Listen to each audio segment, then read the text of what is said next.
ሰላም ጤና ይስጥልኝ አድማጭና ተከታታዮች የካቲት 23 ቀን ለተሰኞ 2018 ዓ.ም የዕለቱን አዳዲስ መረጃ ይዤላችሁ መጥቻለሁ። እንኳን ለ130ኛው የአድዋ ድል በዓል በሰላም አደረሳችሁ። የአድዋ ድል የኢትዮጵያውያን አንድነት ማሳያ የአይበገሬነት ማረጋገጫ ማህተም ነው። አድዋ ከኢትዮጵያውያን አልፎ ለጥቁር ሕዝቦች ሁሉ የነጻነት ምልክት፣ በትውልድ ቅብብሎሽ ሂደትም ጸንቶ የሚኖር ዘላለማዊ ክብርና ኩራትም ነው። ጽንፈኛ ቡድኑ የሚያሳፍርና አንገት የሚያስደፋ ጥፋት በደልጂ ከተማ መፈጸሙን ነዋሪዎች ተናግረዋል።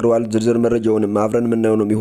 ወደ መረጃው እንለፍ። ባለፉት ዓመታት በአማራ ክልል በተፈጠረው የጸጥታ ችግር ሰዎች ሙተዋል፣ ተቋማት ወድመዋል፣ ማህበረሰባዊ እንቅስቃሴ ተገድቧል፣ ዜጎች በነጻነትም ተንቀሳቅሰው እንዳይሰሩ ሆነዋል። በክልሉ የተፈጠረው የጸጥታ ችግር መሻሻል ቢያሳይም አሁንም ጉዳት የሚያደርስባቸው አካባቢዎች የሚወድሙ ተቋማትም አሉ። ከሰሞኑ ደግሞ በማዕከላዊ ጎንደር ዞን ጣቁሳ ወረዳ ደልጂ ከተማ በተፈጠረ ግጭት የወረዳው ተቋማት ተዘርፏል፣ ተሰብሯል፣ በቃጠሎም ወድሟል። ከአሚኮ ጋር ቆይታ ያደረጉት የደልጂ ከተማ ነዋሪዎች ታጣቂ ቡድኑ ያደረሰውን ጉዳትና ውድመት የሚያሳፍርና አንገት የሚያስደፋ መሆኑንም ገልጸዋል። በከተማው የተረፈ ተቋም እንደሌለም ተናግረዋል። የመንግስት ተቋማት ብቻ ሳይሆኑ የግለሰብ ቤቶችና ንብረቶችም መዘረፉን አንስተዋል። ግለሰቦች የሚለብሱት ልብስ እስከሚያጡ ድረስ ያንረህራሄ ተዘርፏል ነው የተባለው። ታጣቂ ቡድኑ ንብረት የሚጠብቅ ለህዝብ የሚቆረቆር ይመስል ነበር። ይህ ግን ሐሰት እንደነበር በፈጸመው አስነዋሪ ተግባርም አይተነዋል ነው ያሉት። ታጣቂው ያደረሰብን ከሳምሪ ከሻቢያና ከሌሎች ቡድኖች ጋር ያበረና ተልዕኮ የተቀበለ ቡድን ነው። ይህም ሊወገዝ የሚገባው ተግባር ነው ተብሏል። ኢትዮጵያዊ ነኝ ከሚል አካል የማይጠበቅ አሳፋሪ ጥፋት ተፈጽሟል ነው ያሉት። የጸጥታ ኃይሉ ከተማ ላይ ውጊያ እንዳይደረግ የወሰነው ውሳኔ የሚደነቅ ነው። ያን ባያደርግ ኑሮ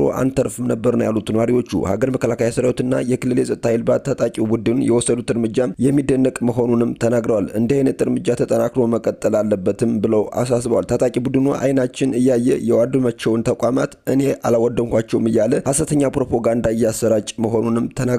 ከዚህ በላይ በታጣቂ ቡድኑ የሐሰት ፕሮፓጋንዳ መሳሳት ሊያበቃ እንደሚገባም አስታውቋል። ከዚህ በላይ ህዝብን አንገት የሚያስደፋ ቡድንን መታገስም አይገባም ነው ያሉት። የከተማው ዳግም ጥቃት ለመጠበቅና የወደሙ ተቋማት መልሶ ለማቋቋም እንደሚሰሩም ገልጸዋል። ከተማው አሁን ላይ ሰላምና መረጋጋት ላይ መሆኗንም ተናግረዋል። የጣቁሳ ወረዳ አስተዳዳሪ አስማማዋለኝ የህወሓት የሻቢያና የግብፅ ተላላኪ ጽንፈኛ ቡድን በሚፈጽማቸው አስነዋሪ ድርጊቶች የህዝብን ጠላትነቱን አሳይቷል ብሏል። ጽንፈኛ ቡድን የባንዳነትና የተላላኪነት ተግባሩን እየተወጣ መሆኑን ገልጸዋል።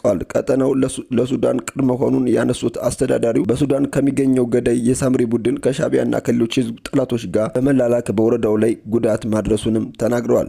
ጽንፈኛ ቡድኑ የካቲት 18 ቀን 2018 ዓ.ም በወረዳው ተቋማት ላይ ጉዳት ማድረሱን ነው የገለጹት። የጸጥታ ኃይሉ ከተማዋ ላይ በሚደረግ የተኩስ ልውውጥ የከተማው ህዝብና ተቋም እንዳይጎዳ በሚል ውጊያውን ከከተማ ውጭ ለማድረግ ከተማውን ለቅ መውጣቱን እንደነበርም አንስተዋል። ጽንፈኛ ቡድኑ ግን ይህንን እንደ መልካም አጋጣሚ በመጠቀም ተቋማትን ማውደሙን ገልጿል። የሻቢያና የወያኔ ተላላኪ ጽንፈኛ ቡድን ተልዕኮ የህዝብና የመንግስት ተቋማትን ማውደም የአማራን ዝቅ ማድረግ ነው ብለዋል። ይሁን ደግሞ በደልጂ ከተማ በነበረበት ጥቂት ጊዜ በተግባር አሳይቷል ነው ያሉት። ጽንፈኛ ቡድን ህዝብ ሀብት፣ መረጃና መገልገያ ማውደሙንም ተናግረዋል።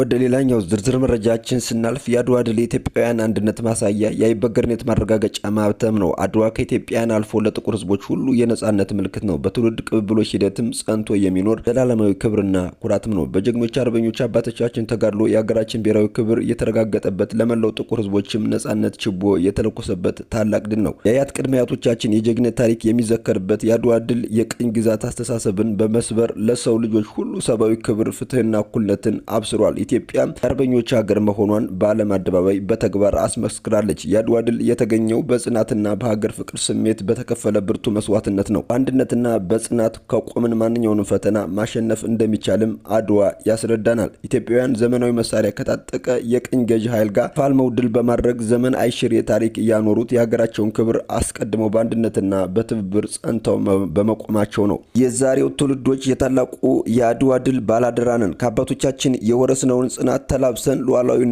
የተከበረ ድህነትን ታሪክ ያደረገችና የበለጸገች ሀገር በመገንባት ለትውልድ ማስረከብ አደራ አለብን። የአድዋ ድል መሰረቱ ከፍ ባለ የስነ-ልቦና ልዕልና ለጋራ ዓላማ በጋራ መሰለፍ በመቻል የተመዘገበ ድል ነው። በዘመኑ በህብረት ቆመን በማሸነፍ ድል አድራጊነታችን ለዓለም አሳይተናል።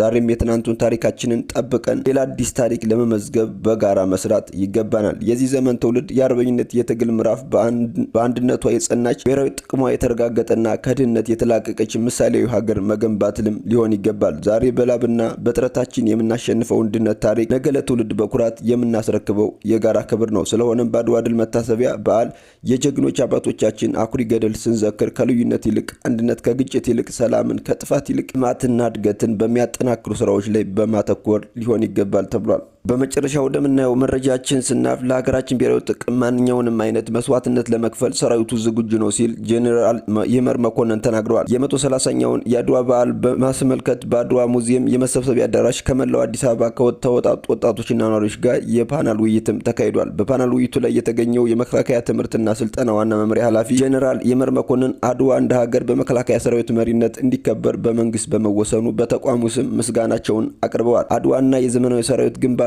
በእድሜም ብዙ አይራራቁም ያሉት ጄኔራሉ ይመር አድዋ ለመከላከያ ሰራዊት የአንድነት የጀግንነትና የአሸናፊነትና የጽናት ስንቅም ነው ብለውታል። በመሆኑም ሰራዊቱ ከአድዋ ድል በኋላም ኢትዮጵያ እንደ ሀገር ከውስጥም ከውጭም ያጋጠሟትን በርካታ ፈተናዎች በጀግንነት መክቶ እየመለሰ ከአባቶቹ የወረሰውን ጀግንነት በተግባር እያረጋገጠ ይገኛል ሲሉም ተናግረዋል። ሰራዊቱ የቆመለት ተግባርና ዓላማ ይኸው መሆኑም ተገልጿል።